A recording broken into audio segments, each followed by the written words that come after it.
Menjelang Idul Adha 2025, penjual hewan kurban mulai bermunculan di berbagai sudut pinggir jalan, salah satunya di Kota Palembang. Namun, demi menjaga kebersihan, kesehatan hewan, dan ketertiban kota, Dinas Ketahanan Pangan dan Peternakan Sumatera Selatan menegaskan penjualan hewan kurban di pinggir jalan tidak diizinkan. Masyarakat diimbau membeli hewan kurban langsung dari peternak atau di tempat yang memiliki izin resmi. Selain menjamin kualitas dan kesehatan hewan, cara ini juga membantu perekonomian peternak lokal. Kami juga menyarankan kepada seluruh masyarakat atau yang ingin berkurban, belilah di tempat-tempat yang memang sudah terdaftar. Memang masyarakat atau pedagang atau peternak yang memang setiap tahun melakukan jual beli.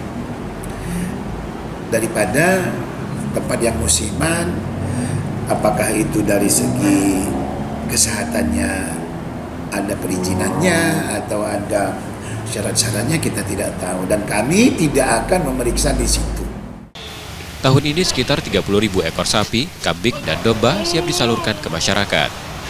Kebutuhan hewan kurban di Kota Palembang diperkirakan mencapai 6.000 ekor, sementara di seluruh Sumsel sekitar 12 hingga 13.000 ekor. Nur Muhammad, Kompas TV, Palembang, Sumatera Selatan.